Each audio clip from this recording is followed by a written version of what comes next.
rendemos-nos, Senhor, em reverência. Nos prostramos em nosso interior diante do Senhor. Nos rendemos, Deus. Queremos alcançar esse lugar onde a Tua voz fala.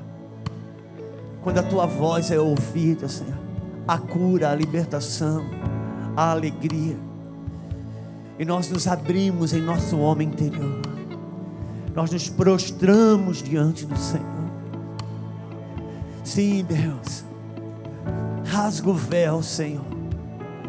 Esse véu que já foi rasgado na eternidade, mas que em nós ele é um processo diário. Faça-nos ouvir a Tua voz. Sim, Deus. Faz-nos acessar, Senhor, aquilo que está na eternidade. Pai, no nome do Senhor Jesus, que haja um calar e um cessar de qualquer voz que não seja a voz do Teu Espírito. Pai, em nome do Senhor Jesus Cristo, vem, Senhor, e sela o Teu selo de amor sobre nós. Abre, Senhor, e nos contacta com a eternidade. Nós clamamos pelo toque da eternidade, pelo toque da ressurreição, pela Tua voz poderosa, em nome do Senhor Jesus Cristo. Nós clamamos o Espírito e a verdade, clamamos o sangue do Cordeiro. Sim, Senhor, a voz das muitas águas.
Em pé como você está, se você puder abrir a tua Bíblia em Mateus, no capítulo 16.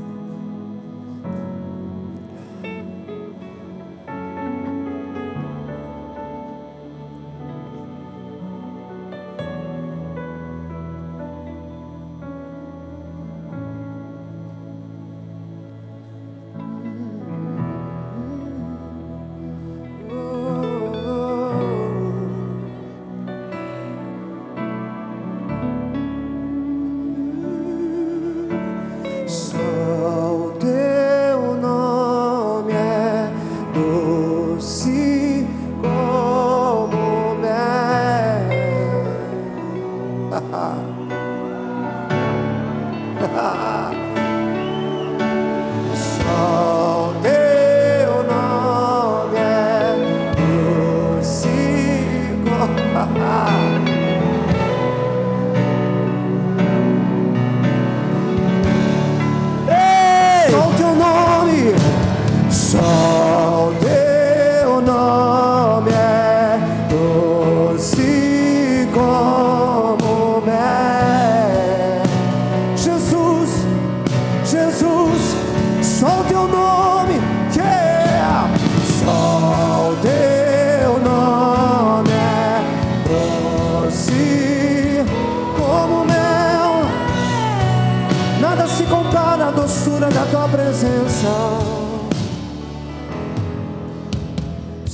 Como diz um pastor amigo meu, é aí que eu me refiro. Você pode entrar no seu quarto com uma lista de oração, com uma lista de pedido, com uma lista de queixas, até Ele aparecer e te tocar. Tudo que você pediu você não quer mais, suas reclamações vão embora, suas queixas vão embora, porque um toque dele dissolve tudo. Um toque dele dissolve tudo. Porque não tem a ver com o que ele tem para dar, mas quando ele chega, uma suficiência chega. Não tem a ver com o que ele dá, é uma suficiência. Ele abastece uma falta sem dar nada. Ele é uma suficiência.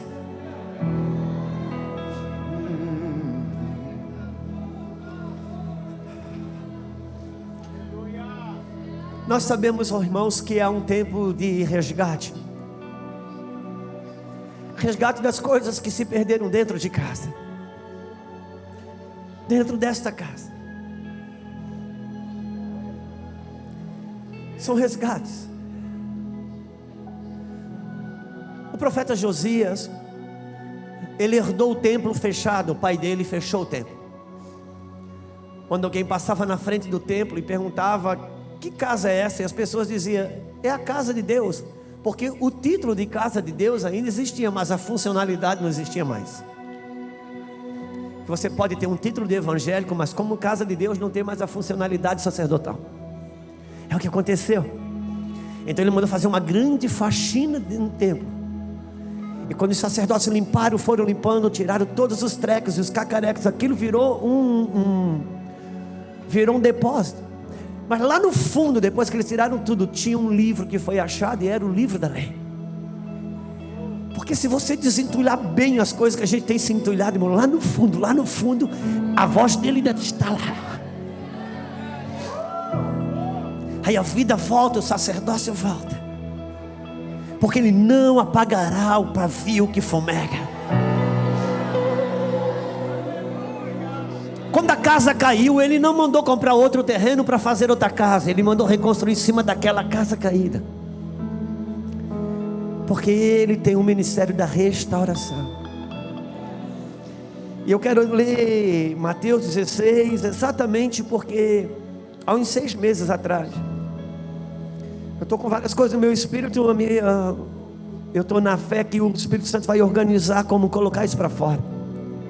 As coisas que eu consegui falar no Rio de Janeiro, lá Deus conseguiu trazer coisas para fora. Eu gostaria que minha oração, que o Senhor organize aqui dentro de mim o que está. Mas uns 6 meses atrás eu chamei a minha Lulu. Eu disse: amor, está acontecendo uma coisa muito interessante. Cada lugar que eu passo para pregar, no louvor, pelo menos uma das canções fala sobre casa.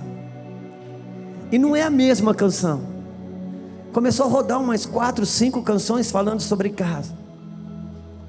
E eu estava entendendo com aquilo que o Senhor está falando sobre a casa, sobre a restauração da casa, sobre a reconstrução da casa. E é tão interessante porque a própria letra das músicas nem são tão atrativas.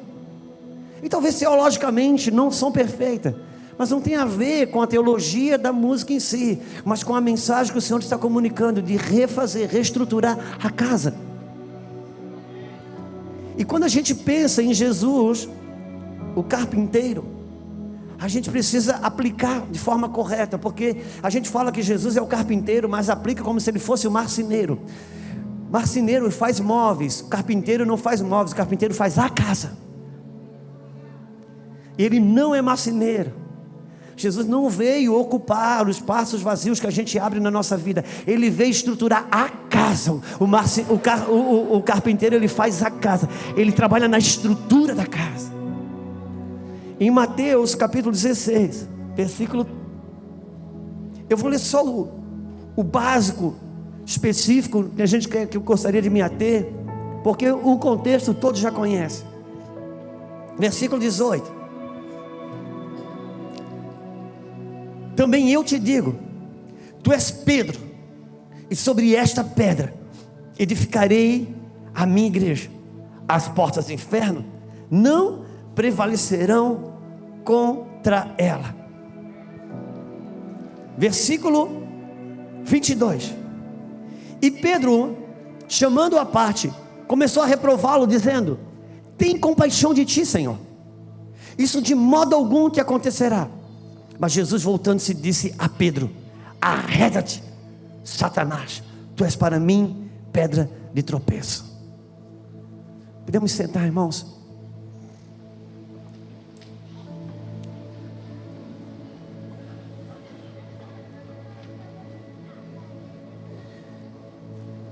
Nós estamos vivendo um tempo que é nítido, uma reestruturação de fundamentos.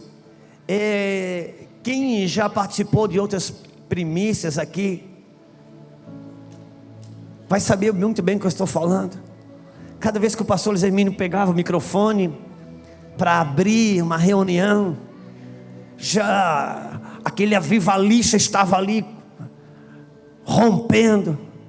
Quem viu ontem aqui a abertura do primeiro dia, ele colocando ordem na maneira de profetizar, de fundamentos. Hoje é a mesma coisa, abriu a reunião, pegou o microfone, mesmo que não estava programado para falar, mas o próprio Espírito vem estabelecer fundamentos. Porque para a gente não construir coisas que não tenham fundamento, na reconstrução da casa do Senhor, na reconstrução do templo do Senhor, Deus, quando o fundamento da casa do Senhor foi reconstruída, foi muito interessante. Deus autorizou um cheque para fazer uma reinauguração.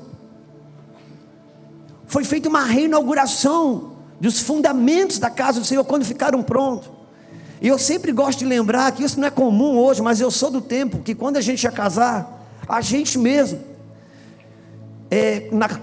na construção da casa, sempre quando no dia de fazer a laje, a gente concretava a laje no sábado, chamava amigos, parentes, daquele dia até cunhado era parente, porque a laje tinha que ser concretada num dia só, que ela não podia ter rachadura.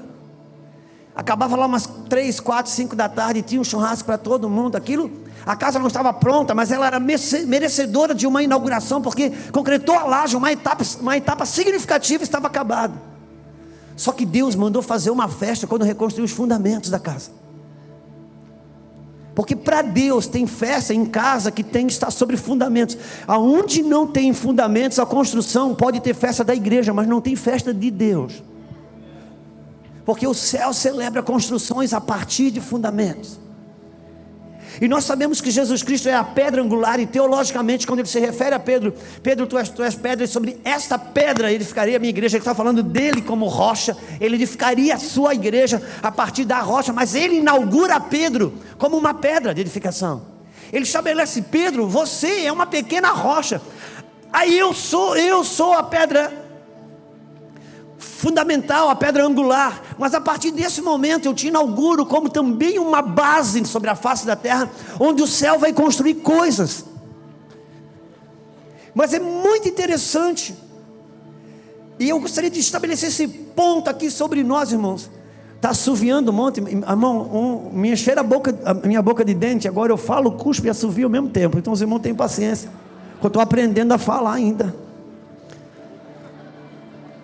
Eu estou aprendendo a falar ainda. Então, se der para arrumar aí, meu irmão, o que der para salvar, você salva. Não dá para fazer muita coisa não, né? Glória a Deus. Mas de qualquer maneira, no final, o culpado é quem está na mesa, você já sabe. Mas eu gostaria, irmãos, de falar um pouquinho. Sabe, são dias assim de despertamento de muita responsabilidade.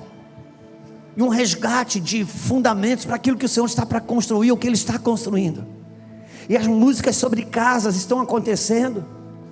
E eu gostaria de falar um pouquinho sobre mim, sobre vocês, sobre o nosso sacerdócio. E Jesus, quando Ele inaugura Pedro como uma pedra, Ele diz: Pedro, tu és pedra, a partir de hoje você é uma base para o céu edificar coisas sobre. Nós sabemos, passa um momento, e Jesus fala sobre o seu martírio, o sacrifício e a cruz. Pedro chama Jesus à parte, reprova-o e diz: tem piedade de ti, Senhor. E Jesus diz para Pedro: para trás de mim, Satanás, você me serve como pedra de tropeço. É interessante, irmãos, que esse pêndulo, essa gangorra, como um homem, uma mulher de Deus, pode sair de pedra de edificação para pedra de tropeço em um toque. Como um homem, uma mulher de Deus pode sair de pedra de edificação para pedra de tropeço em pouco tempo. Jesus estava dizendo: Pedro, sobre quem eu sou, você acabou de ter uma revelação do céu, um entendimento correto. Então o céu, a partir desse momento, por causa do seu entendimento correto, o céu começa a responder coisas. Eu te dou a chave do céu, você abre aqui, o céu responde, porque aqui o entendimento chegou como é no céu. Quando você tem o entendimento correto na terra sobre como o céu é, você vira aqui a chave, o céu responde, e o céu constrói coisas sobre. Agora, Pedro, sobre o meu martírio, sobre o meu sacrifício, você está com o entendimento totalmente equivocado. E quando você está com o entendimento errado, o céu não pode construir. Aliás, o diabo já está construindo, porque naquilo que você tem o entendimento correto, o céu constrói. Mas no que você não tem o entendimento correto, o diabo constrói. Mas o ponto alto a ser refletido é, irmãos, por que Pedro se tornou para Deus uma pedra de tropeço? Pedro até ali nunca foi para Deus uma pedra de tropeço. Judas não foi para Deus uma pedra de tropeço. Até ali os outros discípulos não tinham sido para Deus uma pedra de tropeço. Por quê? Porque nenhum deles tinha sido inaugurado como uma pedra de edificação. Só pode ser para Deus uma pedra de tropeço quem Deus inaugurou como uma pedra de edificação. O que eu quero dizer com isso? Se Deus inaugurou a mim e a você como uma pedra de edificação, só eu e só você pode ser para Deus uma pedra de tropeço. O satanista não pode ser para Deus uma pedra de tropeço. O feiticeiro não pode ser para Deus uma pedra de tropeço. O grão-mestre da maçonaria não pode ser para Deus uma pedra de tropeço. O Pochá que fez o filme de Jesus Ganho é para Deus uma pedra de tropeço. Só eu e você, só quem ele inaugurou como uma pedra de edificação, pode ser para Deus uma pedra de tropeço. Por quê? Porque quem Deus estabeleceu para construir é que pode ser para Deus uma pedra de tropeço. Quando Deus estabelece eu e você, irmãos, como uma pedra de edificação, você não é mais um elemento neutro. Para Deus, no reino de Deus, no reino do Espírito de Deus, tudo que é altamente valoroso é proporcionalmente perigoso. Por isso que muitas e muitas vezes, em cafés de pastores aqui, por meses e meses, antes de pregar, eu ouvi meu pastor falar: olha, é melhor que você, se você quiser, dá tempo de você ir embora agora, porque eu não me responsabilizo pelo aquilo que você vai saber. Porque a partir do momento, irmãos, que você tem uma revelação, essa revelação ou te salva ou te mata, dependendo de como você vai lidar com ela. Porque para Deus tudo que é altamente valoroso é proporcionalmente perigoso. Entenda uma coisa e pense comigo: qual foi a pessoa que o diabo usou para derrubar Adão? Bom, não tenha medo de responder, porque não é pegadinha. Qual foi a pessoa que Satanás usou? Satanás entrou na serpente e ele foi usar uma pessoa para derrubar Adão. E quem lembra quem foi?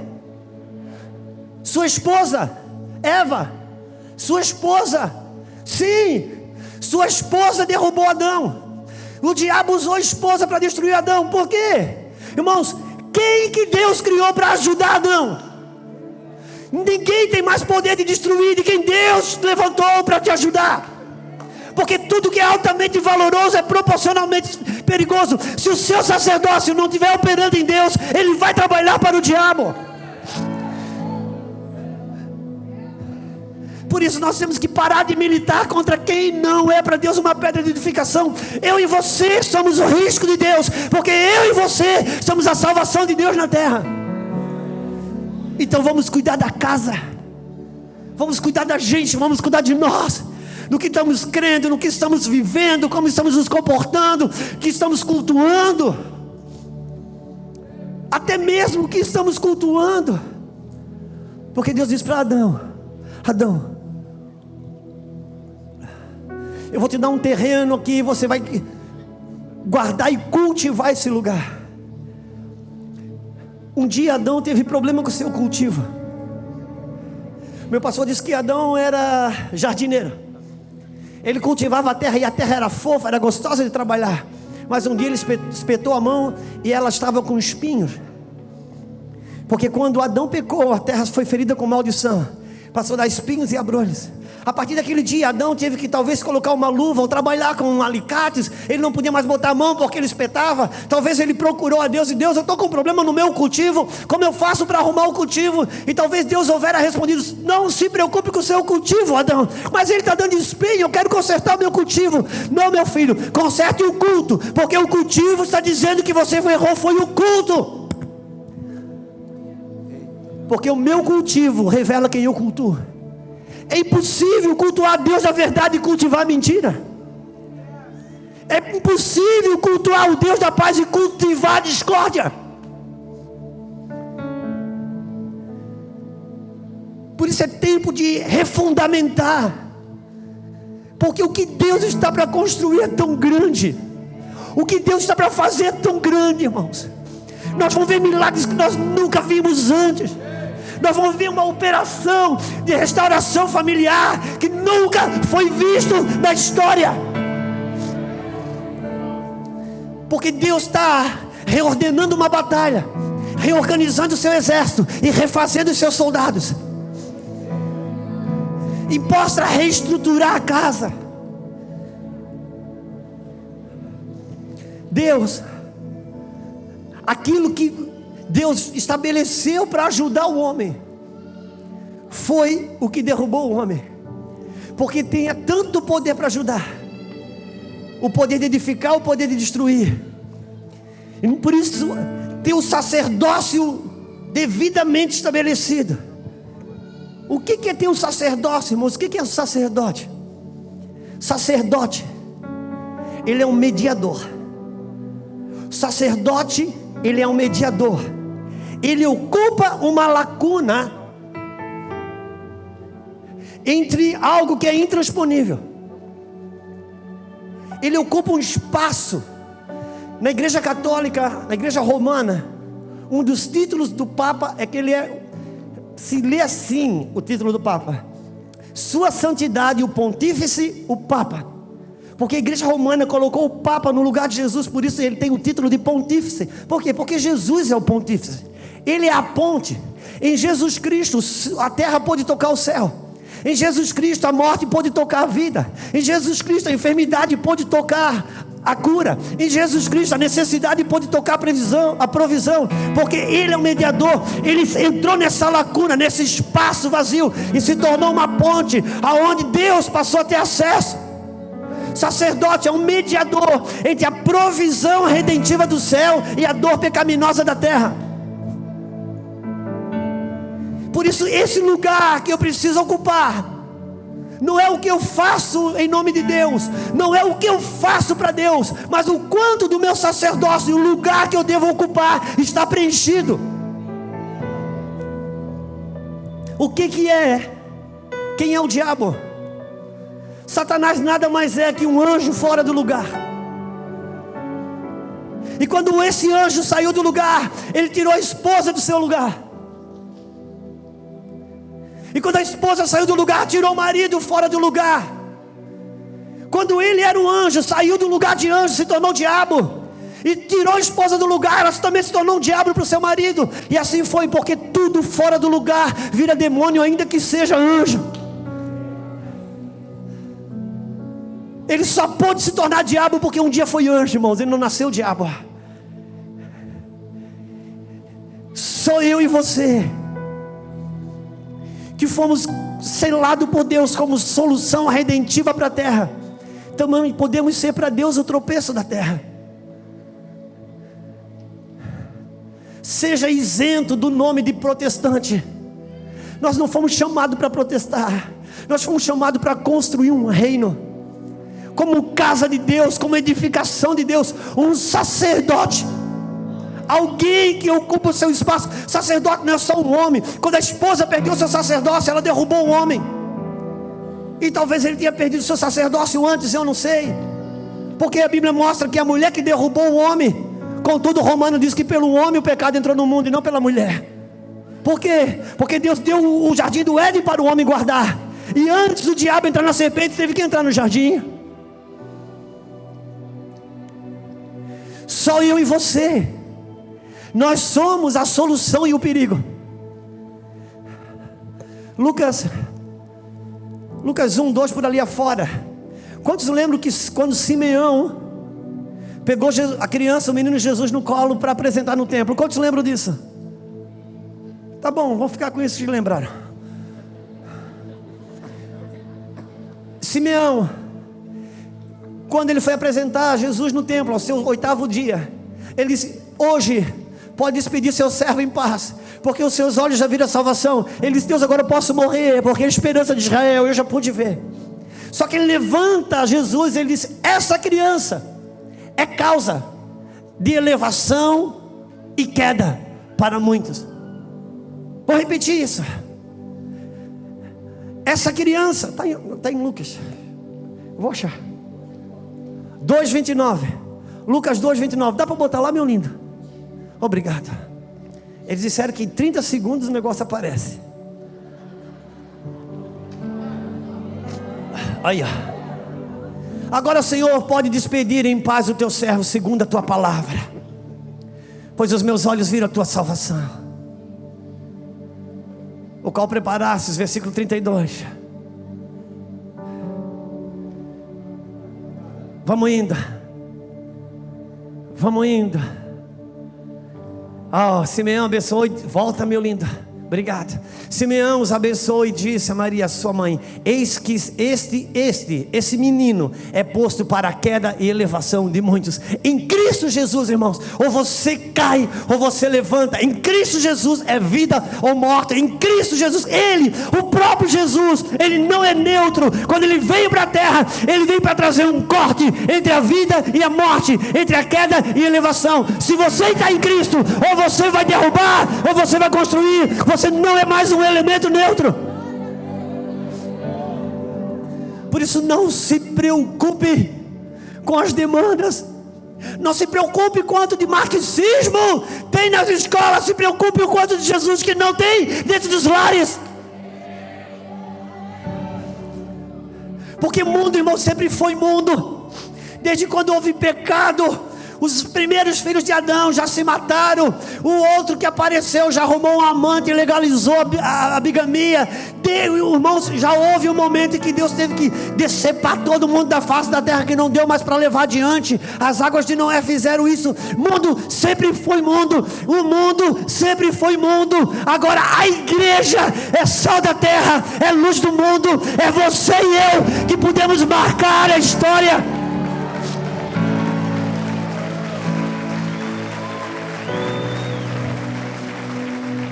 É você, somos nós. Só nós podemos ser pedra de tropeço para Deus. Não se preocupe com o lado de fora. Isaías 54 vai dizer que as águas de Noé, irmãos, as águas de Noé, Deus não diz que as águas do dilúvio foram as águas de Noé. Só as águas da igreja podem trazer juízo sobre a terra. Por isso há uma reestruturação. Não se preocupe com o mundo. Irmãos, por favor.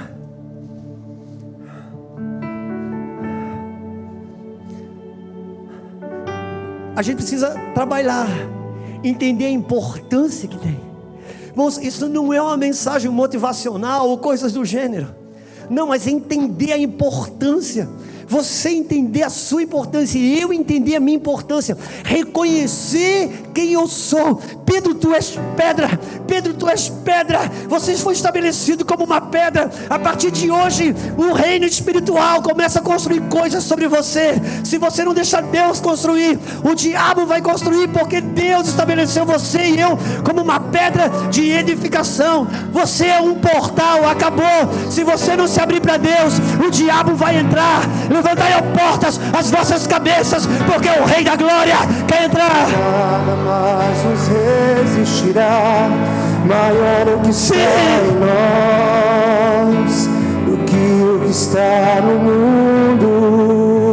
Maior é o que está em nós do que o que está no mundo. Entenda o seu sacerdócio, irmãos. Sacerdote é alguém que ocupa um espaço vazio para ligar a morte na vida.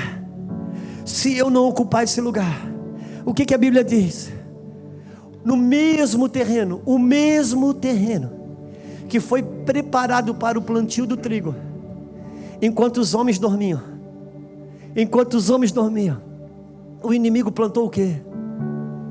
O inimigo plantou o joio no terreno. Que terreno? O terreno que Deus preparou para plantar o trigo. Por quê? Porque o inimigo, ele não tem território. Ele trabalha com os territórios que Deus deu para os seus filhos e eles desocupam.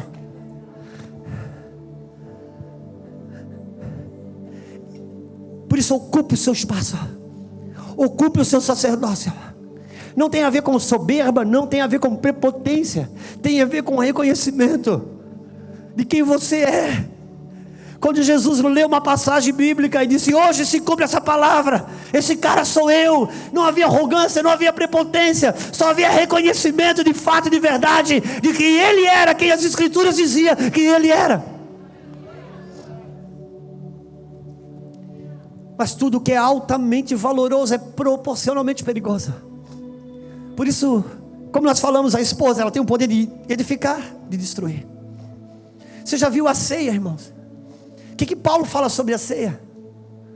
Paulo diz: irmãos, por vocês não discernirem a ceia, tem muitos enfermos em nosso meio. Existem pessoas que já faleceram e morreram por não discernir a ceia. E o que a gente fez, irmãos? A gente começou a botar medo na ceia, e agora a gente se separa da ceia. A gente se afasta da ceia. Por que a ceia tem o poder de matar? Porque ela foi feita para salvar. Só o que foi feito para salvar tem o poder de matar. Só o que foi feito para curar tem o poder de enfermar. Por isso que quem tem uma experiência negativa com o que foi feito para salvar, depois tem dificuldade de ser salvo. Quantas pessoas você vê na igreja que tiveram líderes manipuladores, abusadores, dominadores, que castraram, e hoje tem dificuldade de se entregar a uma paternidade. Por quê? Por causa da arma que foi feita para castrar. Alguém pegou uma faca e o castrou. E agora quando Deus traz um pai para curá-lo, ele chega perto, se empolga, mas no segundo momento o pai diz: eu posso tirar a sua castração, eu posso fazer você fecundo, eu posso fazer você um progenitor, um homem fértil, uma mulher fértil. E o que precisa que você libere a sua intimidade. E o que você vai fazer? Eu vou te circuncidar. Com o quê? Com a faca. Porque a mesma faca que alguém usou para castrar, alguém vai usar para circuncidar. Irmãos, entenda uma coisa: o falso pai, ele castra. O pai verdadeiro não castra, mas circuncida. Também tem corte, também tem sangue, também tem dor, só que tem fertilidade.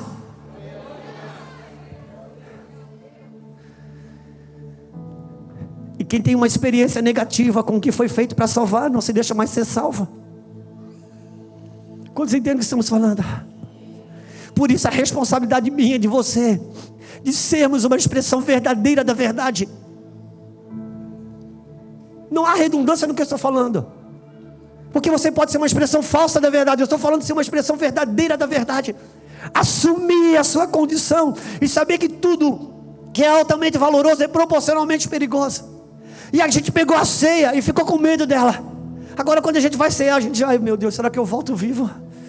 Ai, será que eu pego? Será que eu não pego? Irmãos, pelo amor de Deus, não transforme o pão da vida no pão da morte. Porque pense comigo, irmãos, por que a gente fica com medo de Deus? Por que a gente fica com medo das coisas que de Deus são assustadoras? Porque quando Deus chamou o povo para uma comunhão no monte, o povo ficou com medo. E aquele que tinha vida foi tido como alguém que matava. E disse: Deus, fale Deus com você, Moisés, para que a gente não morra. Deus não vai te matar. Ele já matou alguém no seu lugar, para você não precisar mais ser morto. Então não transforme o pão da vida no pão da morte. Não tenhamos medo. Agora, se uma ceia comida, irmão, de forma errada, se uma ceia sem discernimento pode matar, e pensa, irmãos, por que a gente não senta para discernir a ceia, ao invés de ficar com medo dela? Por que a gente não senta para discernir a ceia? Porque se ela pode enfermar e matar, quantas curas não pode trazer, quanta libertação não poderá trazer, quanta salvação não poderá trazer. Eu acredito que um povo de Deus ceando, com discernimento, câncer vai embora, AIDS vai embora, casamentos são restaurados. Por quê? Porque é o pão da vida. A gente tem medo de se aproximar das realidades de Deus, porque elas são assustadoras. São assustadoras, mas são de vida.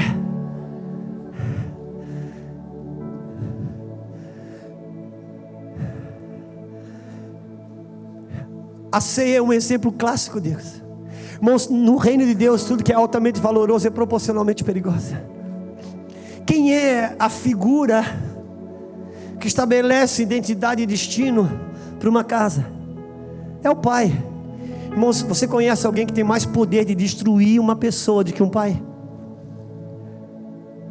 Porque tudo que é altamente valoroso é proporcionalmente perigoso. Então não vamos se assustar e ficar com medo. Vamos ocupar o espaço que é nosso. Se eu ocupo o meu espaço, não preciso brigar com o alheio. Entenda uma coisa: só eu e você podemos ser uma pedra de tropeço para Deus. Só quem Ele inaugurou como uma pedra de edificação. Então assuma. O sacerdócio precisa ser assumido. O meu espaço vazio sendo ocupado. Em 1 Coríntios capítulo 7, versículo 3, se eu não me engano, 3 e 4, diz o seguinte: se o irmão puder botar lá, coloca, para que entendamos, irmãos. A Bíblia diz o seguinte: o maligno não me... Mas a Bíblia também diz: não deis lugar ao... Quer dizer que o maligno não me toca, mas eu posso dar lugar para ele. Porque o diabo, irmãos, ele não tem lugar. O diabo trabalha com espaços e lacunas que eu e você podemos dar, por espaços que são nossos e nós não ocupamos. 1 Coríntios capítulo 7, versículo 3 e 4. É o capítulo 7, não sei se eu falei errado, me perdoa. Vai dizer que o corpo do homem não é do homem, é da mulher. O corpo da mulher não é da mulher, é do homem. Aqui vai dizer que o marido tem que pagar a benevolência à mulher e vice-versa. A mulher não tem poder sobre o seu próprio corpo, mas o marido. E vamos para o versículo 5. Não vos defraudeis um ao outro, senão por consentimento mútuo, por algum tempo, para vos aplicardes a oração, e depois ajuntai-vos, para que o Satanás não entre na vossa incontinência. Esse é o ponto. Irmãos, a Bíblia diz que o corpo do homem não é dele, é da esposa. O corpo da esposa não é dela, é dele. Se os dois não devem negar o acesso um ao outro, aqui não fala de sexo, mas fala de um elemento e um princípio relacional. E vai falar que eles não devem se negar o acesso um ao outro. Se tiver que se separar, abrir por um tempo, por um propósito específico de jejum, de oração, uma viagem, ou o que quer que seja de mútuo acordo, tudo bem, que façam. Mas logo, volta, logo, para que o diabo não entre no meio da incontinência, porque se não voltar, perde o sacerdócio da relação dos dois. O diabo entra ali exatamente, e quando você quer voltar, você não volta mais, não sabe por que não volta, mora junto, paga as contas junto, come junto, mas não consegue mais voltar, porque negligenciaram, abriram espaço, não voltaram. Ele ocupou o espaço sacerdotal da relação. Por isso você, pai e mãe, que já tem um filho com mais de 1 ano de idade, ainda está dormindo na cama, enquanto que o outro dorme, o marido ou a esposa dorme no chão. Tira essa criança, esse lugar o diabo quer. Não coloque a criança no lugar que o diabo quer estar.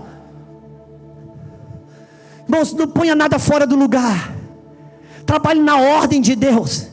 Ordem é diferente de organização. Organização é aquilo que você pode fazer com as suas mãos e a bagunça não aparece. Ordem é aquilo que vem antes e vem depois, e só isso é Deus que estabelece. Por isso que os números são chamados números ordinários, porque Ele estabelece o que vem antes e o que vem depois. Não tire nada fora da ordem de Deus, porque o sacerdócio consiste em que cada coisa ocupa o seu devido lugar, e o diabo não tem acesso.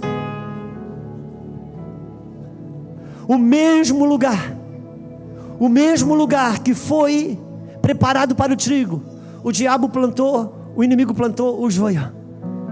Por isso que Pedro tem sido o objeto de estudo. Me desculpe a palavra objeto, mas em Pedro fala-se sobre construção.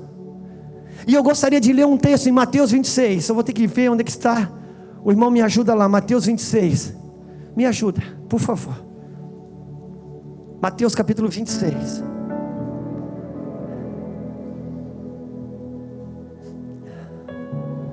Achei.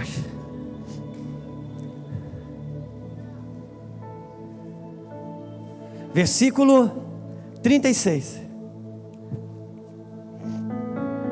Diz assim: em seguida foi Jesus com eles a um lugar chamado Getsemane, disse-lhe a seus discípulos: assentai-vos aqui, quanto eu vou ali orar. Ele levantou consigo a Pedro e 2 filhos de Zebedeu, começou a entristecer-se e a angustiar-se.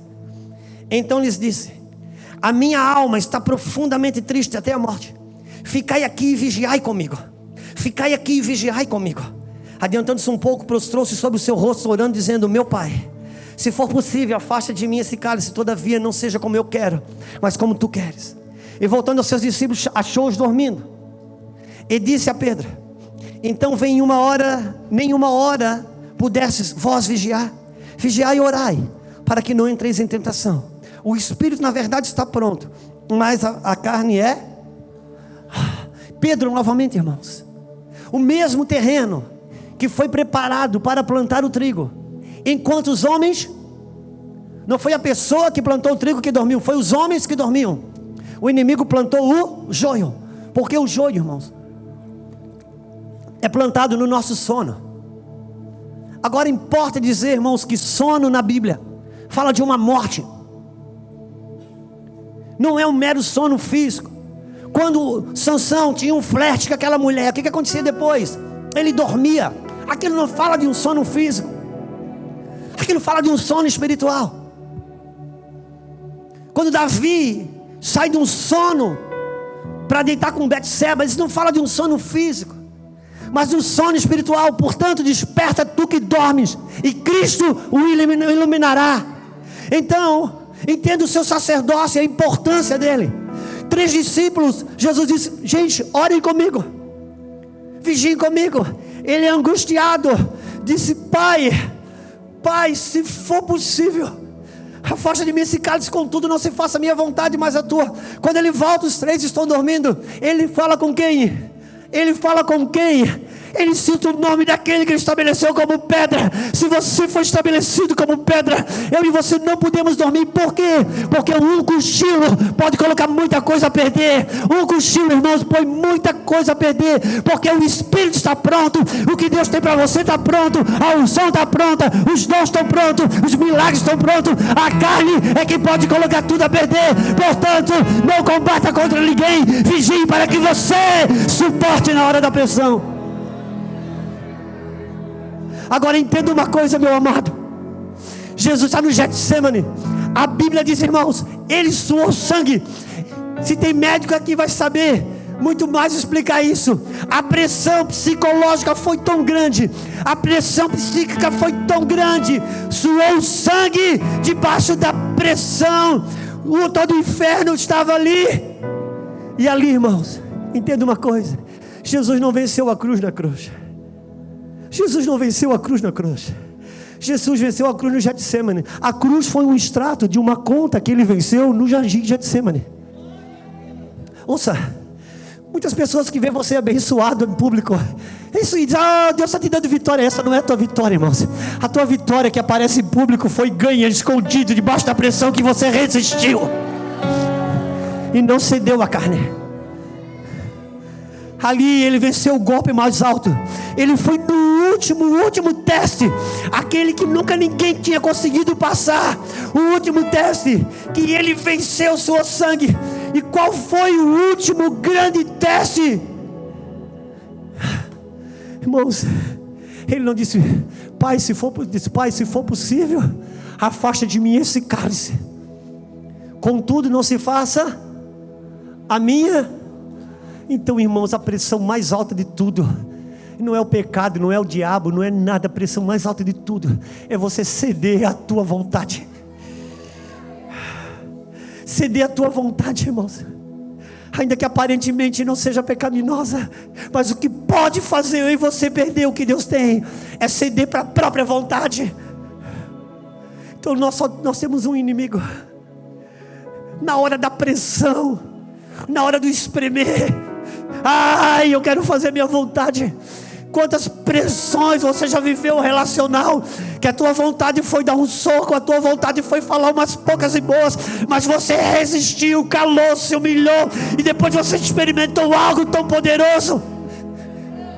Mas se você cede a sua vontade, porque o Espírito está pronto, irmãos, o que Deus tem está pronto, pelo amor de Deus, entenda isso. Por que os milagres não chegam? Porque, irmãos, está tudo pronto.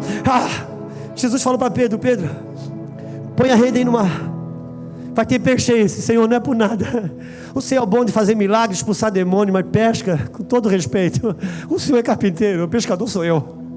Se fosse para fazer um banco de madeira eu lhe escutava, mas pesca, senta para me ouvir. Eu pesquei uma noite toda aqui, não tem peixe. Ele disse: tem. Senhor, não tem peixe aí? Tem. Senhor, eu vasculhei tudo e não achei peixe a noite toda. Meu filho, o peixe teve aí a noite toda, eu que escondi. Eu escondi. Pode ir lá que eu vou te mostrar que tem peixe. Então Pedro lança a rede. E a rede, meu irmão, veio tão carregada, que a Bíblia diz que a rede ia se ela ia se rasgando. Jesus estava falando: Pedro, o peixe sempre esteve aí, o sobrenatural sempre esteve aí. Eu escondi porque você não tinha rede para suportar. Não vai atrás do sobrenatural, prepara a rede, deixa eu preparar a tua rede, porque a pesca está pronta. Sou eu que estou escondendo os milagres, sou eu que estou escondendo a unção, sou eu que estou escondendo muita coisa. Deixa eu preparar o odre, deixa eu preparar a tua rede, deixa eu fortalecer as tuas bases internas, deixa eu preparar. Se a unção vem, você talvez não tenha casamento para suportar, sua pureza sexual talvez não suporte, sua maneira de lidar com as finanças talvez não suporte. Não te preocupe, está tudo pronto, deixa eu estruturar você. Deixa eu te estruturar, porque está pronto. Os peixes estavam ali, Jesus estava escondendo os peixes. O milagre que ele tanto queria, Jesus estava escondendo. Por isso você precisa estruturar a casa, fundamentos corretos. Irmãos, o que Deus está para fazer é muito grande. É tão poderoso, irmãos. É tão poderoso o que Deus está para fazer. E saiba, Deus vai fazer uma restauração familiar que nunca foi vista. Ouça, deixa eu lhe dizer algo. Deixa eu dizer algo para você. Anote bem aí. Porque quando acontecer, você vai dizer: teve um cara que acreditava já nisso há muito tempo. Nos moveres de avivamentos passados, aconteceu muitos milagres físicos. Pessoas da cadeira de roda levantavam, surdo ouvia, mudo falava. Gente trazia ambulância com pessoas com máscaras. A máscara era arrancada, aquela pessoa. Gente que morria em casa, eles não levavam para o hospital, eles levavam para um ginásio, para um estádio de futebol, e lá a pessoa ressuscitava. Quem sabe o que eu estou falando? Ok, irmãos. Próximo mover de milagre vai ser de restauração familiar. Filho que saiu de casa dizendo que homem que saiu de casa dizendo que não se identificava com o sexo masculino, vai voltar para casa homem. Filha que saiu de casa ou está em casa dizendo que não se identifica com o sexo feminino, do dia para a noite vai ser milagre extraordinário e inexplicável. Vai haver restauração familiar como se nunca viu antes. A questão é o seguinte: quando o filho for restaurado e voltar para casa, tem um pai e uma mãe restaurados para responder, tem um casamento seguro para dar um crédito, tem como abrigar isso. Por isso, irmãos, deixa Deus trabalhar. Deus, irmãos, hoje não está preocupado. A igreja, irmãos, ela está brigando com o ímpio. Nunca aconteceu isso na terra. Nunca aconteceu. Nunca aconteceu isso. Da igreja brigar com o ímpio. Não, irmãos, a Bíblia diz que o sujo se suja e o limpo. Só que hoje o limpo não quer se limpar, quer limpar o sujo. Está errado, mano. Está errado. Eu acho que é Provérbios capítulo 8 ou 9, deixa eu ver. Provérbios, capítulo 8 ou 9? Deixa eu ver aqui. Põe lá o Provérbios, acho que é 9, irmãos. Provérbios 9, deixa eu achar. O provérbio eu já achei. Vamos achar o 9. Provérbio 9, versículo 7. Põe lá para nós, por favor. Irmãos, vamos aprender a Bíblia e vamos aprender de forma correta. O que repreende o escarnecedor, afronta, toma para... O que repreende o escarnecedor, acontece o quê? Toma afronta para si, irmãos. O que censura o ímpio, recebe o quê? Então, por favor, irmãos, se porte de forma sacerdotal. Versículo próximo. Não repreende os escarnecedores para que não te aborreça. Repreende quem? Então, irmãos, vamos repreender uns aos outros aqui. Deixa o ímpio. Porque a igreja se limpando, a igreja se lavando, ela vai ganhando autoridade. As águas de Noé que trouxeram o juízo, não foram as águas do dilúvio. Então vamos ganhando crédito nas regiões celestiais. O pastor Luiz Hermínio tem dito uma coisa: nessa eleição a igreja mostrou a sua força, na próxima vai ter que mostrar o seu preço.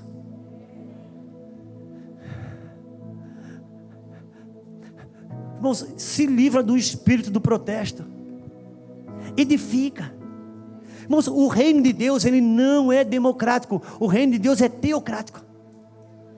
Se o reino de Deus for democrático, se a gente chamar as pessoas aqui, eu vou orar por cura. Se Jesus curar um, amanhã tem que curar, vai ter que curar todos. Amanhã tem protesto se não for todo mundo curado. Não, o reino de Deus é teocrático, irmãos. Vamos reposturar a gente como igreja. O que Deus está para fazer é tão grande, é tão poderoso. Deixa eu dizer uma coisa para vocês. Tem uns irmãos, eu viajo, irmãos, hoje de norte a sul desse país, e acontece um fenômeno muito interessante. Vários movimentos de jovens incendiados por Deus. E aonde que está o fenômeno interessante? Eu vou dizer. Tirando um ou dois movimentos muito conhecidos, um em Brasília, outro em São Paulo, o restante, essa galera mora dentro da internet e não se conhece. É Deus preservando eles. Por quê? Quem que foi que entrou em Canaã, irmãos? Uma geração de jovens que entrou em Canaã. Não foi uma geração de velhos, irmãos. Só os jovens, uma geração nova que entrou em Canaã. Só que chegou lá, tinha um velhinho por fora. Por dentro ele disse: eu sou um garoto. Era Caleb. Ele disse: faz 40 anos que eu creio nisso. Eu não entrei porque a minha geração era incrédula, mas com o mesmo vigor que eu tinha 40 anos atrás, eu estou agora. Ouça, irmãos, sabe o que ele estava dizendo? Deus estava dizendo o seguinte: só toma Canaã uma geração nova que dá as mãos para uma geração que não envelhece. Porque Caleb é a representatividade de uma geração que não envelhece. Então, mano, por favor, não se modernize não, mas se atualize em Deus. Entenda os tempos que estamos vivendo. Oi? É uma geração nova que dá as mãos para uma geração que não envelhece. Agora, por favor, eu vou falar aos pastores e a mim. Jovem, para entrar em Canaã naqueles dias, você achava em qualquer lugar. Caleb você não acha em qualquer lugar. Gente que não envelhece. Irmão, porque agora eu estou maduro. Irmãos, pode ter certeza essa. A maturidade nunca rouba a paixão e o fogo. A maturidade não rouba as lágrimas. A maturidade não rouba o fogo. A maturidade não rouba a paixão. Eu posso dizer uma coisa para você. 2020 nós temos muita coisa para fazer. Coisas poderosas. Irmãos, eu fui morar numa casa que sempre foi o sonho da minha vida toda. Meu quarto é tão grande. Tem o quarto que é grande, tem mais um closet, tem mais o banheiro, a banheira, tem tanta coisa. Enorme o meu quarto. A minha casa é enorme, irmãos. É o lugar que eu menos durmo hoje. Acabei de ganhar uma caminhonete, não tenho tempo para andar. Não quero, irmãos. Eu quero estar onde Deus está. Eu quero estar onde Deus se move. Eu quero estar o que Ele está fazendo. O vigor está nele. O vigor está nele. Agora, irmãos, é preciso que os jovens olhem para nós e que a gente olhe para os jovens. Não adianta. É preciso de Caleb que habilite. Por isso Deus está estruturando alguns de nós. Alguns aqui, você pastor, pastora, pedra de edificação, você líder, você ministro, você ministra. Alguns de vocês estão diminuindo por fora, porque Deus está fazendo você crescer por dentro. Alguns de vocês estão diminuindo por fora, porque estão crescendo por dentro. Porque se você for maior do lado de fora do que do lado de dentro, o que Deus te dá do lado de fora, Ele te mata. Porque tudo que é altamente valoroso é proporcionalmente perigoso. Em fevereiro desse ano, vai haver um ajuntamento, um negócio que eu acho que o nome é Descende, uma coisa assim. Irmãos, eles abriram uma inscrição. Em 5 horas, encheu um estádio do Morumbi. Abriram outra inscrição, encheram o estádio do Palmeiras. Abriram outra, encheram o estádio do Mané Garrincha, em Brasília. Tem gente na fila de espera, não abre mais porque eles não têm efetivo para trabalhar tudo isso de uma vez só. 90% desse público é jovem. Então Deus não tem problema, Deus está tocando o coração dos jovens, está enchendo. Só que uma pergunta, irmãos: quando esse jovem descer da arquibancada, quantas referências, quantas casas podem ampará-los? Depois de sair da experiência da salvação, quem pode ser uma referência de edificação? Quem pode ser uma casa balizadora? Porque um evangelho, irmãos, que só faz você descobrir que pode tatuar e beber. Se tudo que o evangelho da jovialidade fez você descobrir que você pode tatuar que não é pecado, pode beber que não é pecado, pode botar o piercing que não é pecado. Amém, glória a Deus. Mas edifica o que é isso aí, irmãos? Com essa descoberta, como é que vai estar seu filho, seu neto? Hein? Porque se você sabe controlar um copo de cerveja, eu não sei se o seu filho vai saber, eu não sei se o seu neto vai saber. Então não traz a cultura do álcool de dentro para a igreja não, meu irmão. Deixa fora, não tem problema, deixa fora. Deixa fora. Ah, mas não é pecado, cara, mas não ajuda em nada. Se ocupa com o que edifica, se ocupa com o que ajuda, mano. Vamos se ocupar. Vamos dar importância para aquilo que realmente importa. É tempo, irmãos, de movimentos precisos, específicos, inteligentes, sábios. Pô, quer tomar a tua birita? Toma, irmão. Pelo amor de Deus, é capaz de eu ir para o inferno e você ir para o céu. Isso não é um problema. Eu estou falando, irmãos, de movimentos de sabedoria, de gente sábia, sábios construtores, homens e mulheres que se ocupam com aquilo que vai dar um norte para uma geração, para amanhã, depois da manhã, depois da manhã e quase depois da manhã. Nós precisamos disso. Nós necessitamos disso. Por isso ocupe o seu sacerdócio, ocupe o seu espaço. Irmãos, não precisa ser um homem, uma mulher ultra, super, mega power espiritual. Só precisa ocupar o espaço que Deus te deu. Sabe, irmãos, em 1 Coríntios capítulo 11, vou dar um exemplo bíblico, 1 Coríntios capítulo 11, versículo 3. Irmão, põe lá para mim, por favor. Não olhe para o relógio não, mas por favor, me ajuda. Não olhe para o relógio. 1 Coríntios 11, 3. Mas quero que saibais que Cristo é o cabeça de todo homem, o homem o cabeça da mulher e Deus o cabeça de Cristo. Irmãos, Deus aqui está estabelecendo uma hierarquia de autoridade familiar. Ponto.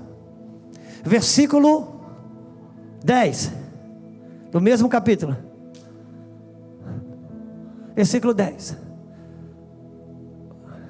Portanto, a mulher deve ter sobre a cabeça um sinal de poderio, ou um sinal de autoridade, por causa dos... Tá, meu irmão, vamos entender um pouquinho isso aqui. Deus estabelece uma hierarquia. Deus o cabeça de Cristo, Cristo cabeça da mulher, Cristo, Deus cabeça de Cristo, Cristo do homem, o homem da mulher. É uma hierarquia de ordem familiar. No versículo 10 diz que a mulher deve ter sobre a cabeça um sinal de autoridade. E é por causa dos anjos.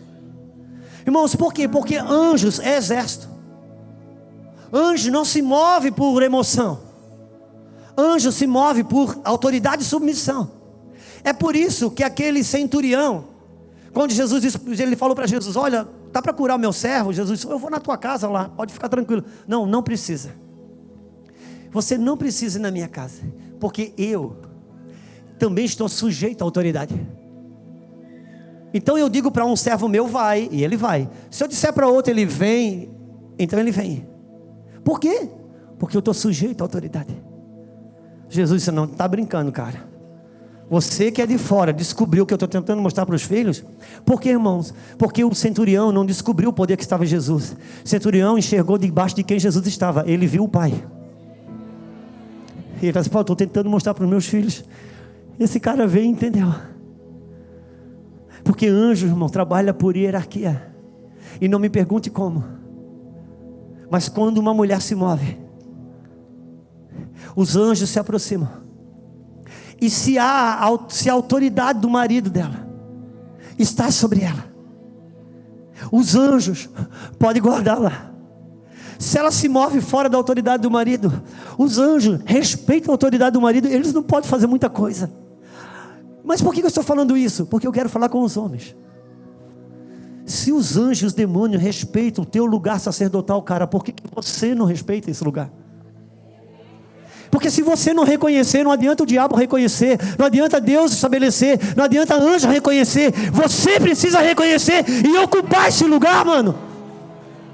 Então não precisa ser um homem ultra super pega power espiritual. Não, só ocupa esse lugar que é teu. Porque o lugar sacerdotal que você não ocupa, o diabo ocupa espaços vazios. Por isso que é tão poderoso o que eu e você fomos estabelecidos por Deus. É uma lei do reconhecimento, irmãos. Ela anda assim, ela anda fino com a prepotência, com o orgulho, com a presunção. Porque Jesus, irmãos, vamos pensar se Jesus não parecia ser um presunçoso. Jesus disse assim: aprendei de mim que eu sou humilde. Irmão, quem fala que é humilde para nós já não é. Jesus disse que era. Só que ele era humilde mesmo. Ele simplesmente estava dizendo o que ele era. Era a lei do reconhecimento. É você entender que Deus estabeleceu. A esposa, mano, seja só esposa. Não precisa ser ultra, super, mega pau espiritual.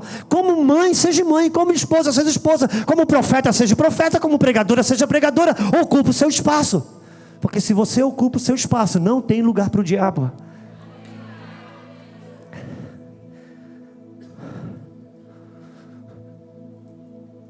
Meu Deus, eu vou ver que horas tem. Se puder, eu vou falar a última coisa aqui. Tá tarde. Vamos tomar ceia. A verdade é, irmãos, eu não estava fazendo de brincadeira, não. É porque me veio uma coisa na minha cabeça. Eu ia mostrar sobre... agora a jogadinha foi boa, pastor. O vendedor foi bom, né? 1 Coríntios capítulo 5. Coloque lá, irmãos.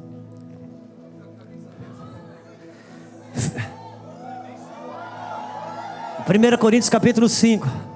Entenda uma coisa, irmãos. O que é se mover sacerdotalmente? É o que Pedro está fazendo aqui nessa carta. 1 Pedro capítulo 5. 1 Pedro 5. Não, eu falei o Coríntios porque o Coríntios ainda está insistindo aqui, né, mano? Coríntios não é bom nem na Bíblia muitas vezes, mano.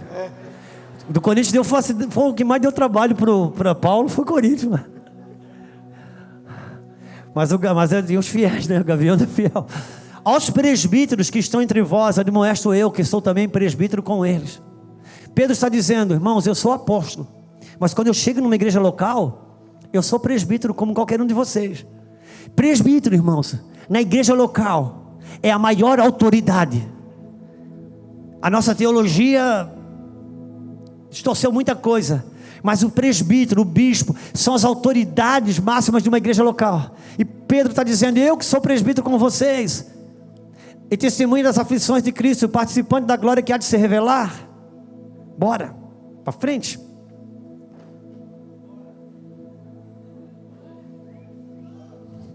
Apacentai o rebanho de Deus que está entre vós, tendo cuidado dele, não por força, mas voluntariamente, nem por torpe ganância, mas de ânimo pronto. Está dizendo: olha, a primeira camada de liderança da igreja, apacentai com amor, com carinho, não por torpe ganância. Não use abuso da autoridade, não queira extorquir ninguém, não seja imparcial, mas seja modelo para o rebanho. Ok, vamos para lá, versículo 3. nem tendo por domínio sobre a herança de Deus, mas servindo de exemplo para o rebanho. Vamos para frente. E quando apareceu o sumo sacerdote, alcançareis a incorruptível coroa da glória. Versículo 5. Semelhantemente vós jovens, irmão, aqui não está falando com o ministério de jovens, ele está falando com a segunda camada de liderança da igreja. Ele está dando um recado. Primeiro, ele fala para os pais da igreja, a primeira camada de liderança da igreja: gente, seja amoroso, não seja dominador, sirva de exemplo, ama o rebanho. Depois vai falar com a segunda camada de liderança da igreja, vai dizendo: olha, sede sujeito aos anciãos. Irmãos, anciões e presbítero é a mesma coisa.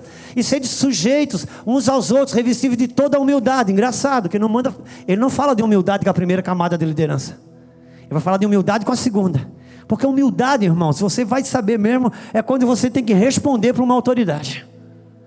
E ele vai dizendo: olha, irmãos, Pedro está tentando administrar uma questão relacional entre a primeira e a segunda camada de liderança da igreja.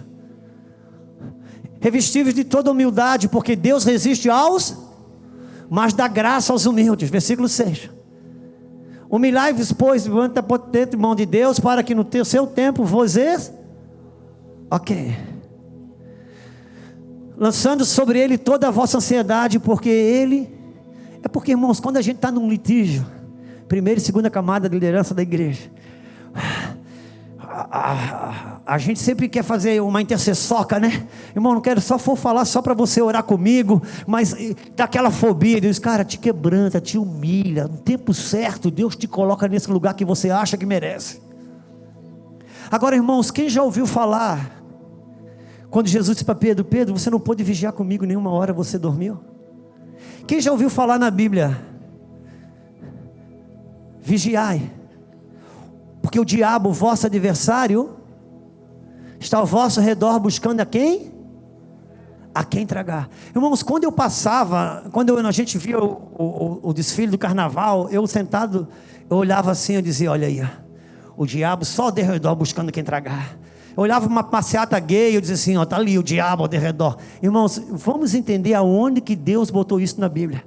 Quando o apóstolo Pedro está tentando resolver uma questão relacional entre a primeira e a segunda camada da liderança da igreja, ele vai dizer no versículo 8: sede sóbrio e vigiai, porque o diabo, o vosso adversário, anda ao derredor, bramando como um leão, buscando a quem possa. Então o diabo, irmãos, ele não está lá na passeata gay buscando quem tragar. Ele não está no centro de prostituição buscando quem tragar. Ele está na minha relação com você, como o pastor Fernando pregou ontem à noite. E por que ele está tentando resolver um problema na primeira e na segunda camada de liderança da igreja? Porque se o diabo não entrar na primeira e na segunda camada de liderança da igreja, todo o rebanho está protegido. Por isso que se o diabo não entrar na primeira camada, que é o marido, na segunda camada, que é a esposa, todo o rebanho está protegido. Irmãos, é o sacerdócio sendo ocupado. Aqui eles não deixam o diabo entrar. Estabeleça o sacerdócio aqui. Mantenha essa aliança, mantenha essa relação, porque o diabo não entra, ele busca um lugar aqui. Por isso, você cumpre seu sacerdócio na igreja, quando você é um apaziguador, quando você diz: cara, não é bem assim, não, fica tranquilo, espere em Deus. Sabe, irmãos, é quando porque se você não ocupar o seu sacerdócio para Deus, de alguma maneira, o inverso acontece. Versículo 9: o qual resistir firme, resistir quem firme, irmão? Resistir quem? O diabo. Mas a gente resiste o irmão, a gente não resiste o diabo. Se você resiste o irmão, você trabalha para o diabo. Se você resiste o diabo, você trabalha para Deus. Esse é um sacerdócio. Hoje, irmãos, homens e mulheres que têm um sacerdócio em Deus, que trabalha para a unidade, que trabalha para apaziguar, que trabalha, que cuida com o que diz, cuida com o que fala. Vigiai. Volta no 8, irmãos, por favor. Sede sóbrio. Sabe o que Pedro está dizendo, gente? Sede sóbrio e vigiai, porque um dia o meu Senhor disse para mim ser vigiar e eu não vigiei. Eu sei o que é não vigiar. A gente não vigia, cara. Irmãos, 1 minuto de sono pode botar muita coisa a perder. Sede sóbrio e Irmão, só pode vigiar quem é sóbrio. Deus não dá nada para um bêbado cuidar. Ninguém dá nada para um bêbado cuidar. Você só dá para cuidar quem é sóbrio. Agora escute uma coisa, meu irmão. A sobriedade te faz confiável. Amar, Deus ama a todos. Amar, Deus, você não precisa fazer nada para Deus te amar, mas vai ter que fazer para Deus confiar. Amar, Deus ama a todos, mas confiar, Ele não confia em todos. Você já viu aquele tipo de pessoa que ela é tão querida, tão maravilhosa, se ela não pode ir, a gente paga o ingresso só para ela estar junto, tão querida que ela é amável, mas você não confia um projeto na mão dela. Não basta ser amável, é preciso ser confiável. Alô? Sede sóbrio, irmãos, vigia nas suas pressões. Quando a sua carne gritar, ela pode roubar. E hoje, qual é a maior dificuldade hoje? Irmãos, no mundo, ninguém mede o quanto que um país tem de dinheiro e o quanto que um país não tem de dinheiro. O que se mede é a credibilidade e a confiabilidade do investimento. Porque a crise mundial é confiança. Sobriedade, para poder ser confiável. Uma pessoa sóbria, que vigia, porque o Espírito está pronto, o que Deus está para derramar está pronto, mas a carne é fraca, debaixo da pressão. Eu sou espremido a fazer a minha. Quando Jesus, irmãos, Ele gritou o último grito com o céu, Ele disse: Pai, essa vontade minha está difícil. Pai, se for possível, afasta de mim esse cálice. Contudo, não se faça a minha vontade, mas a tua.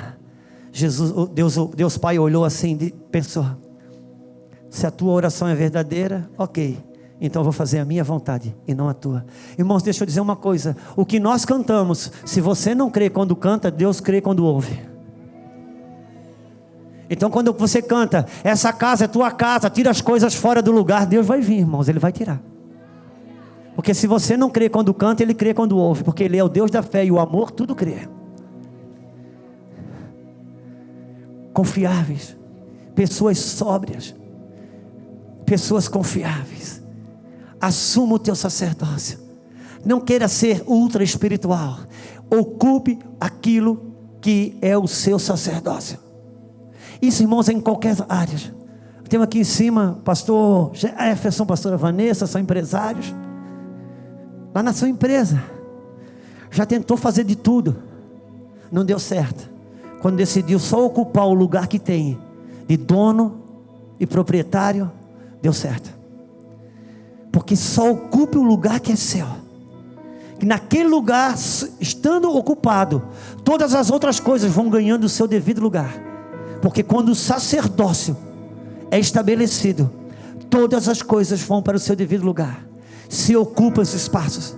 Por isso que para sair do Egito, não precisou sacerdócio no Mar Vermelho, mas para ocupar o espaço de Canaã, precisou sacerdócio no Rio Jordão.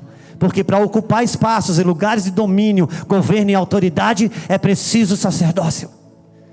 Homens e mulheres de responsabilidade, mais do que amáveis, mais do que queridos, confiáveis em Deus. Fique de pé comigo, vamos orar.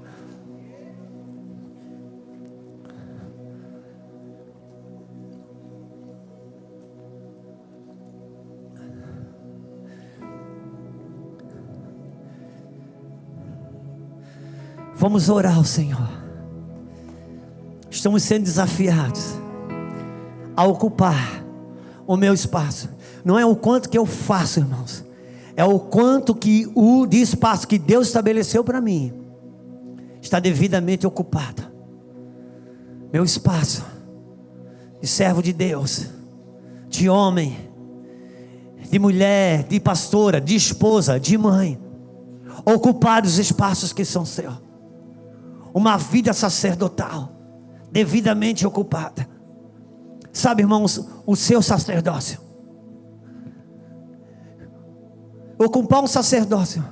Sabe quando Jesus fala: tive sede, me desse de comer, tive fome, me desse de beber. estive doente, me visitasse. Irmãos, deixa eu dizer uma coisa.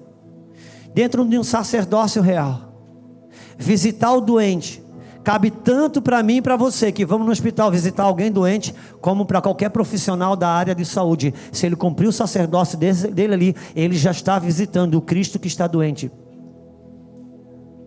Tive preso e me visitasse. Tanto isso cabe para a pastoral carcerária, quanto para qualquer homem, qualquer mulher da área jurídica, um advogado, um promotor de público, ou um policial, ou um juiz, qualquer um que trabalhe no sacerdócio dessa área. É ocupando o seu espaço devidamente, como um representante de Deus. Ele é um mediador. O pastor Marlon, ele é professor Pardal. Ele faz cada coisa, cada máquina que é impossível fazer, ele faz. Ele é um sacerdote, irmãos. Ele chega no empresário, o empresário diz: Marlon, eu preciso de uma máquina que faça isso aqui. Tem que entrar uma garrafa e sair um boneco lá na frente. Ninguém consegue fazer. O Marlon chega, irmãos, e de forma sacerdotal, ele consegue, irmão, fazer essa máquina. Ele cria a máquina, faz ela funcionar. E ele se estabeleceu como mediador entre a necessidade daquele homem e a solução do problema. Parabéns, seu sacerdócio bem cumprido em Deus. E dessa forma, cada vez que eu me reporto à minha direita ou à minha esquerda, de forma sacerdotal, eu estou sempre como um disponibilizador redentivo para uma necessidade da terra. É meu sacerdócio. Vamos orar ao Senhor. Coloca a mão no seu coração, se não for pedir muito. São dias que o Senhor está nos clamando e chamando por responsabilidade, estruturação da igreja. Há uma vida de Deus para fluir. Oh Pai, em nome do Senhor Jesus, eu oro por cada homem, por cada mulher nesse lugar. Senhor, encontre em nós um lugar de rendição, uma rendição no nosso interior. Nos ajuda, Senhor, a vencer as pressões onde as nossas vontades gritam. Nós sabemos que a nossa vontade é morte, Senhor. Nós sabemos que a nossa vontade, Pai, ainda que possa ter muitas vezes respaldos de versículos bíblicos, quando é a nossa vontade em jogo, ela não manifesta a tua justiça. Pai, no nome do Senhor Jesus, eu clamo, Senhor, eu clamo, Pai, para que o Senhor nos encaixe nesse lugar.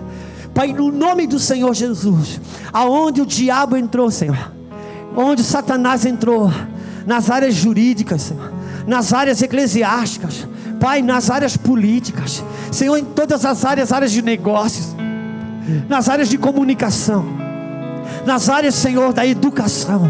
Pai, no nome do Senhor Jesus, aqui estão os seus sacerdotes, Senhor, na família, Pai, em nome do Senhor Jesus. Senhor, que o diabo seja banido, que é onde demônios embusteiros, onde a tua palavra fala sobre demônios embusteiros, que venha um vento do teu Espírito, Senhor, que venha um vento do teu Espírito, que as casas vazias, elas sejam cheias daquilo que o Senhor tem, que elas sejam ocupadas pelos seus filhos, que elas sejam ocupadas pelos seus filhos. Pai, no nome do Senhor Jesus, Espírito Santo, vem nos convence, Senhor, dos nossos postos, nos convence dos nossos postos, Senhor, nos alinha, Senhor, nos faz ocupar, nos estabelece nesses lugares. Não nos deixe, Senhor, trabalhar de forma vã, não nos deixe trabalhar na embriaguez, não nos deixe trabalhar no nosso sono. Desperta-nos, Pai, desperta-nos, Senhor, desperta-nos, Deus, desperta tu que dorme, e Cristo te iluminará no dia que se chama hoje. Sim, no dia que se chama hoje, no dia que se chama hoje, no dia que se chama hoje, eu me rendo, eu me rendo, eu me rendo, pra conhecer-te mais, pra conhecer-te. Vento de poder, vento de poder, sopra em meu viver, faz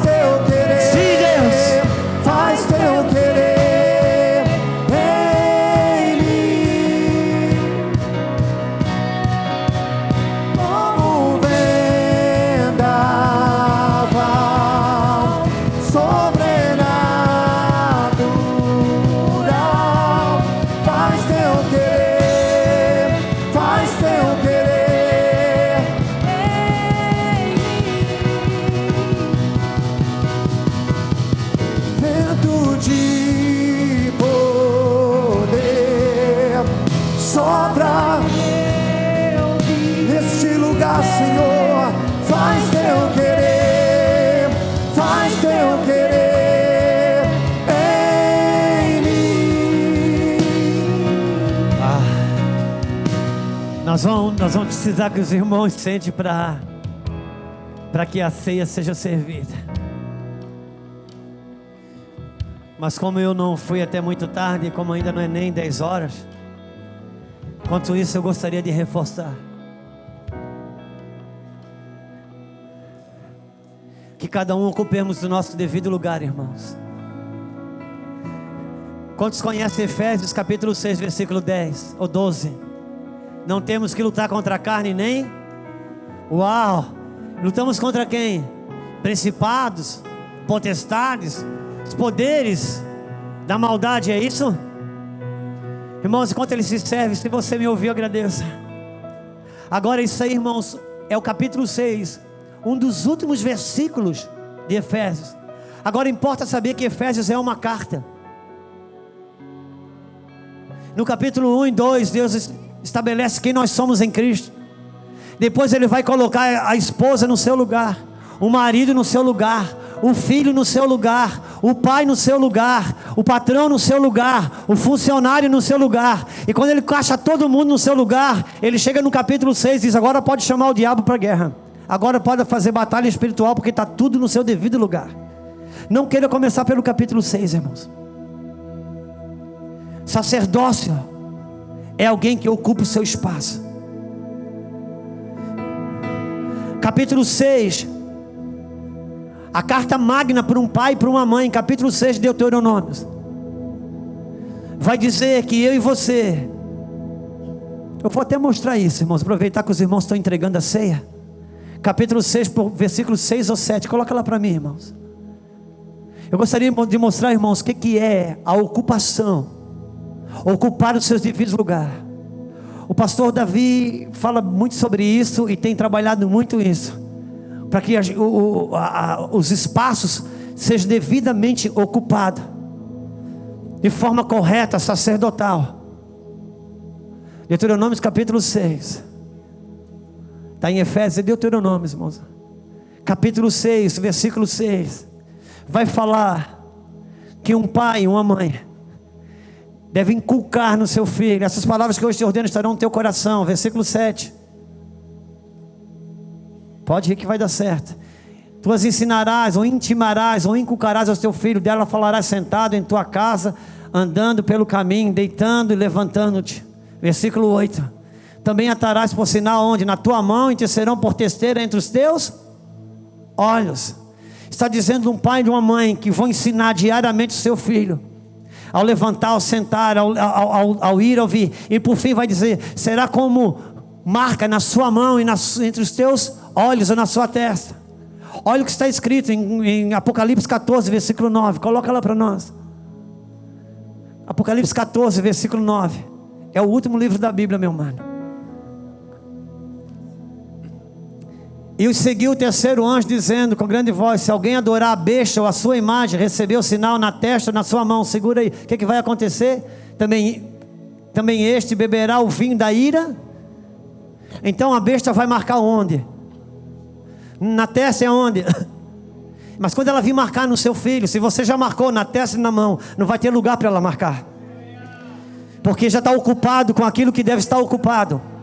Então não te preocupa com chip, irmão, que Deus não é bobo, não vai lidar com negócio de chip, essas coisas. É vida prática, real, realidade.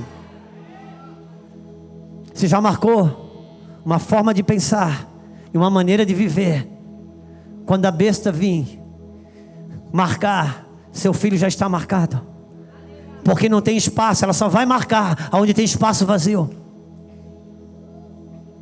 Por isso que até tem um ditado que diz que mente vazia, oficina do diabo, não é isso? Ocupemos, irmãos. Só nós podemos ser tropeço para Deus. Agora, por isso, vamos assumir o lugar. O que Deus está para fazer nessa nação jamais foi visto. É o movimento dos últimos dias. É onde a igreja vai sair de um vale de ossos secos para um grande exército. Eu sei que Deus vai fazer isso. Deus está sinalizando de maneira muito forte. Precisa de gente doida que acredite. Vi gente desequilibrada, gente que crê. E nós vamos cear. Nós vamos cear. É a marca da nossa mediação. É a ceia. É a marca da nossa mediação. Eu não sei se o nosso pastor nos ajude. Pastor Lapa, pode vir aqui, a ceia.